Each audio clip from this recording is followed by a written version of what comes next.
15 شوال 1432 9 سبتمبر 2012 قناة الشرق المصري أثناء سير المسيرة من ميدان التحرير إلى نادي القضاء مرورا بنادي القضاء وصولا إلى دار القضاء العالي. أستاذ أحمد. ايوه يا باشا. تعليق حضرتك؟ احنا يا باشا نازلين النهارده اول حاجه علشان شويه العساكر الخوالات اللي واقفين في ميدان التحرير. تمام.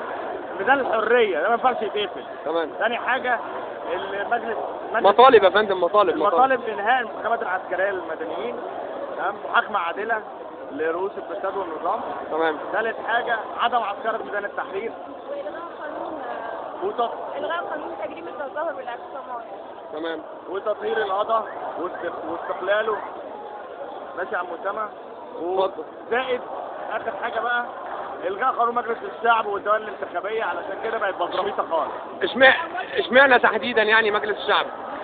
مجلس القانون اللي نازل بيرجع تاني العائلات هم اللي هيمسكوا العصبيات هي نفس الكلام، نفس الحتت اللي مسيطرين عليها يفضلوا هم. طب ايه رايك حضرتك في قانون توسيع الدوائر؟ قانون الدوائر دوت ما الا ان هو بيدوخ الناس. تمام. بس هنقعد ندوخ عشان ننتخب، ما حدش هينتخب، وهم اللي عايزينه هم اللي هينتخب بس كده. محمد حضرتك ليك تعليق على المظاهره بتاعت 9/9 بتاعت النهارده؟ لا تعليق. لا تعليق. تزيدوا. تعليقك ايه على مظاهره 9/9 النهارده وعلى المسيره اللي احنا خارجين بيها من التحرير مرورا بنادي القضاء وصولا الى دار القضاء؟ ان شاء الله محاكمه حسني مبارك هتبقى اسرع من ما اي حد يتخيل، هو والعدلي وعوانه. ده طبعا لان القصد الجنائي متوافر، ده غير شهود الاثبات يعني. بس المشير هيطلعوا. المشير عمر كمان هيطلعوها دول ان شاء الله يعني استقلال القضاء ان شاء الله. ان شاء الله باذن الله 30 سنه ظلم و30 سنه انتظار. قصدك ايه 30 سنه انتظار؟ قبل ما الناس دي ما تاخد حقها ان شاء الله. شكرا. عشان بيتفاعلوا برقم 30. لا بالعكس ناخد حقنا بسرعه ان شاء الله. حتى من حضراتكم يحب يضيف اي حاجه تاني؟ انا بحيي الثورجي اسامه سمير. شكرا. يعني جميل من ثورجيات الرضا. شكرا. احد منصات والتحيه لقناه الشرق المصري. شباب المانيا.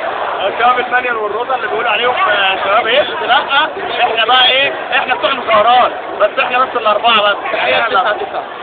تحيه لتسعة.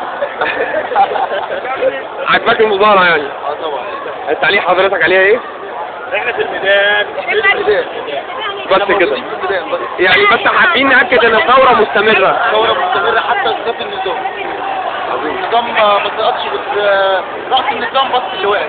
شكرا.